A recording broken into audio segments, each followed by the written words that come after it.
Power education point channel में आप सभी का स्वागत है। आज के इस वीडियो में हम लोग देखेंगे यूपी बोर्ड क्लास 12 कक्षा 12 का हिंदी का अर्धवार्षिक पेपर 2022, जो कि आपका समय 2.5 घंटे और पूर्णांक है आपका 100 नंबर। अर्धवार्षिक पेपर 2022, जिसे आप छमाही का पेपर भी कर सकते हैं और हाफ ईयरली का एग्ज़ाम भी कर सकते हैं। तो चलिए देखते हैं, आप लोग ज़रूर देखिएगा इस वीडियो को। आपको मॉडल पेपर, आप इसको मॉडल पेपर समझ के ही सॉल्व करिएगा, पहले सॉल्व करिएगा, ठीक है। कितना आ रहा है हमें क्वेश्चन, कितना लेकिन आ रहा है, आप लोग अपने से मेहनत कीजिए, ठीक है। तो चलिए स्टार्ट करते हैं। तो समय आपके 2.5 घंटे, 2 घंटे 30 मिनट, ठीक है। आपका पूर्णांक 100 दिया गया है। विषय हिंदी है आपका। अर्धवार्षिक परीक्षा, पेपर कोड नंबर आपका GH है, ठीक है। तो यहाँ पे सबसे पहले हम लोग देखेंगे निर्देश। सभी प्रश्न करना अनिवार्य है। पहला का क, पहले में आपको 4 क्वेश्चन दिए गए हैं। पहला का क, द्विवेदी युग की समय सीमा बताइए। कमेंट करके जितने भी आपको आंसर आ रहे हैं कमेंट करके ज़रूर बताइएगा। तो पहला है द्विवेदी युग की समय सीमा बताइए। ख है आपका हंस पत्रिका के संपादक का नाम लिखिए। ग है बाण भट्ट की आत्मकथा के लेखक का नाम लिखिए। घ है कलम का सिपाही किस विधा की रचना है। दूसरा का क देखते हैं, जयशंकर प्रसाद किस युग के कवि हैं। ख है प्रकृति का सुकुमार कवि किस कवि को कहते हैं। प्रश्न 2 का ग, भारत भारती के रचनाकार का नाम लिखिए। घ है आपका किसी एक राष्ट्रीय कवि का नाम लिखिए। अंग है आपका द्विवेदी युग के किसी एक महाकाव्य का नाम लिखिए, ठीक है। आप लोग फटाफट जो भी आ रहा है कमेंट में आंसर दे दीजिएगा। कमेंट में आंसर देने के बाद आप लोग को मैं फिर से बताऊंगा ही कि इसके आंसर क्या होंगे। तो मैंने प्रश्न बता दिया, अब प्रश्नों का उत्तर बताते हैं। तो पहला जैसे द्विवेदी युग की समय सीमा बताइए, तो द्विवेदी युग की समय सीमा आपकी थी 1900 से लेके 1920 तक। ख है आपका हंस पत्रिका के संपादक का नाम लिखिए। पहले आप लोग कमेंट कर दीजिएगा, आपको उत्तर मालूम होगा तो कमेंट कर दीजिएगा, ठीक है। तो अब मैं बता रहा हूँ, हंस पत्रिका के संपादक प्रेमचंद जी हैं। ग है आपका बाण भट्ट की आत्मकथा के लेखक का नाम लिखिए। तो बाण भट्ट आचार्य हजारी प्रसाद रामचंद्र शुक्ल, डॉक्टर, ठीक है। इसका कमेंट में ज़रूर बताइएगा, मुझे डाउट है थोड़ा सा, कमेंट में आप लोग ज़रूर बताइएगा। घ है आपका कलम का सिपाही किस विधा की रचना है। कलम का सिपाही किस विधा की रचना है, तो यह जीवनी है, ठीक है। प्रश्न 2 का क देखते हैं, जयशंकर प्रसाद किस युग के कवि हैं। जयशंकर प्रसाद किस युग के कवि हैं, तो छायावादी युग।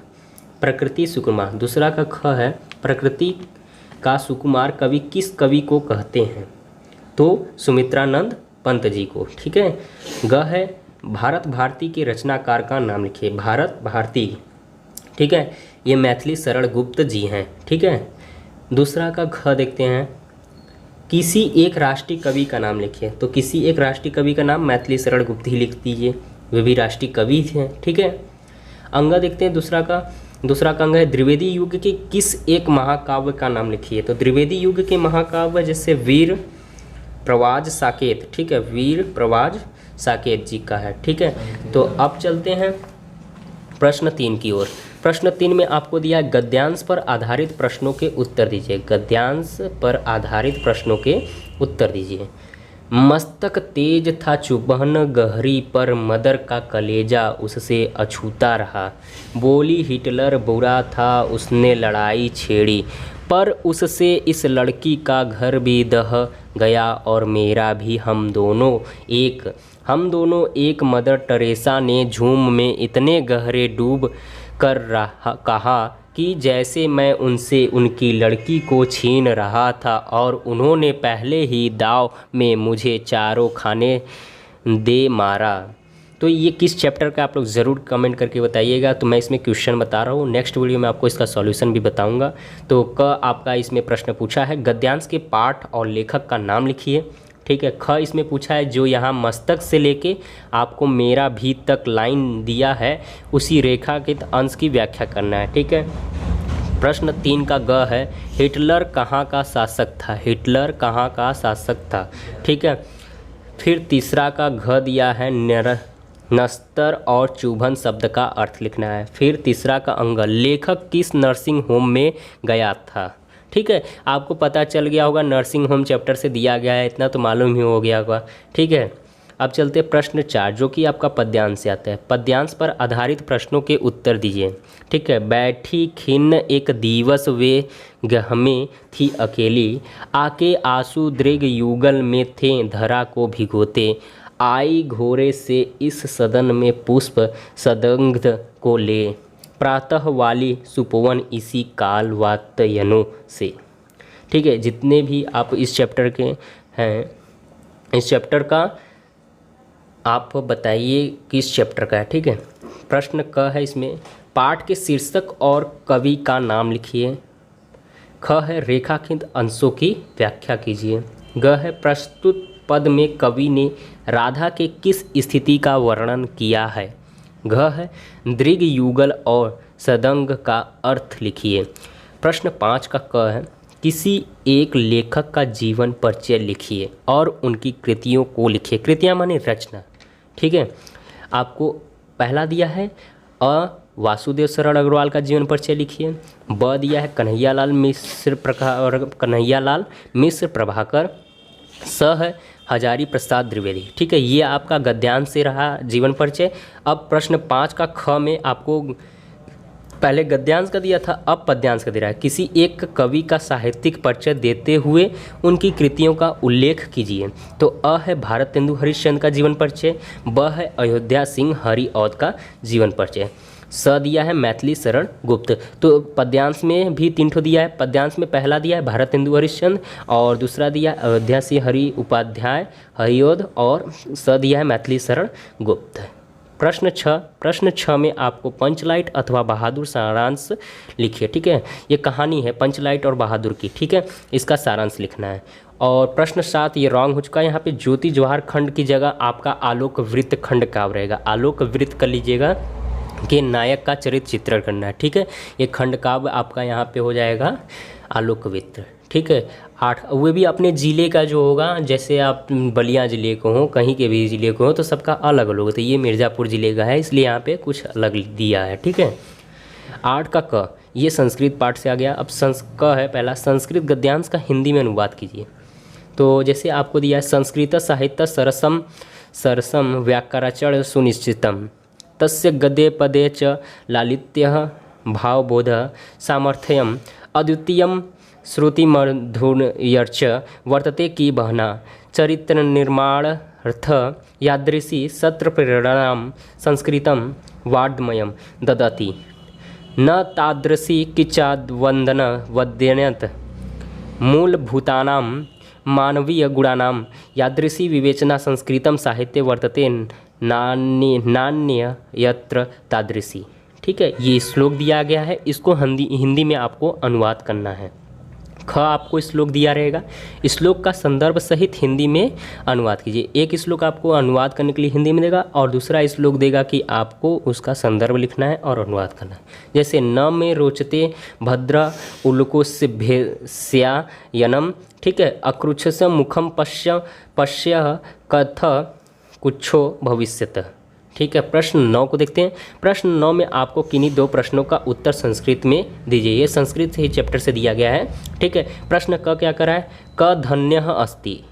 प्रश्न ख दिया है, व्यासः की रचितवान्। प्रश्न ग है, पृथ्वी केन पूरा स्यातः।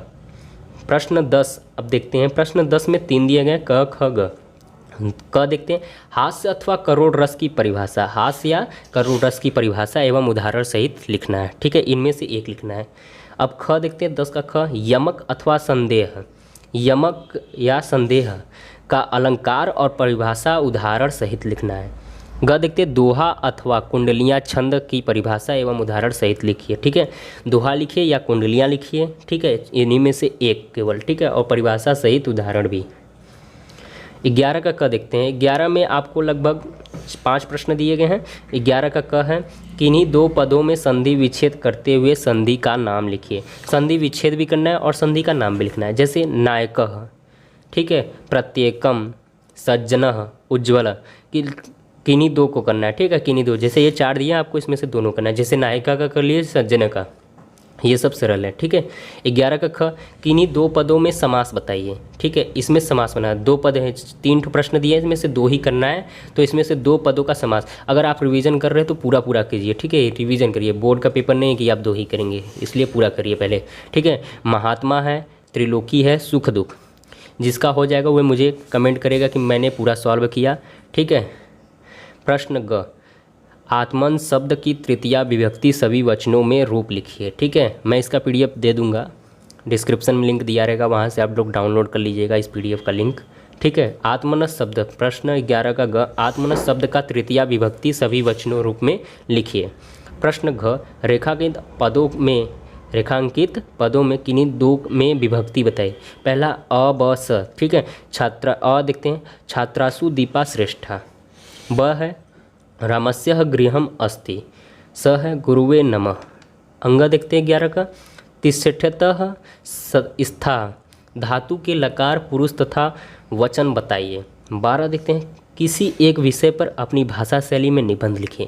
निबंध आपको बहुत ही मोस्ट इंपॉर्टेंट है, कृपया ध्यान से देखिएगा। क है पहला विद्यार्थी जीवन में अनुशासन, ये बहुत ही मोस्ट इंपॉर्टेंट, ठीक है। ख बेटी बचाओ, बेटी पढ़ाओ बेटी बचाओ, ठीक है, ये भी बहुत मोस्ट इंपॉर्टेंट है। और ग देश प्रेम, ये भी मोस्ट इंपॉर्टेंट है, मोस्ट इंपॉर्टेंट है, ठीक है। घ आपका भारत में लोकतंत्र, ये दोनों मोस्ट टॉपिक है, ठीक है। ये चारों जितने भी दिए हैं सबसे मोस्ट है, इन लोग को फटाफट से अपने शब्दों में भाषा शैली में निबंध लिखना लिख लीजिए, ठीक है। अब बात करते हैं प्रश्न नंबर 13 हुए कि लास्ट प्रश्न है, किन्हीं 3 वाक्यों में संस्कृत का अनुवाद करना है, किन्हीं 3 वाक्यों का संस्कृत में अनुवाद करना है। क ख ग घ, ठीक है। 4 प्रश्न दिए हैं, इसमें से 3 ही करना है, ठीक है। आप लोग पूरा करिएगा, प्रश्न को मत समझिएगा, ठीक है। अब क दिया है जैसे हम सब विद्यालय जाएंगे, ठीक है। ख दिया है विद्यालय के दोनों ओर वृक्ष हैं। ग है सुरेश विद्यालय से घर गया। घ है तुम दोनों पत्र लिखा, यहाँ पे तुम दोनों ने पत्र लिखा, ठीक है, यहाँ पे आप लोग बना लीजिएगा। तो आज के लिए आशा करता हूँ कि आप लोगों को वीडियो अच्छा लगा होगा, और इस पीडीएफ का लिंक मैं डिस्क्रिप्शन बॉक्स में ज़रूर दे दूँगा, वहाँ से आप इस पीडीएफ को डाउनलोड कर लीजिएगा, और डाउनलोड करने के बाद इसको सॉल्व करिएगा। जब सॉल्व हो जाएगा तो मुझे कमेंट में पिन करिएगा, तो मैं मोबाइल नंबर लिख के दूँगा, आप लोग उस पीडीएफ को सेंड कर दीजिएगा, ठीक है। धन्यवाद, आज के लिए इतना ही। पावर एजुकेशन पॉइंट चैनल को सब्सक्राइब कर लेना।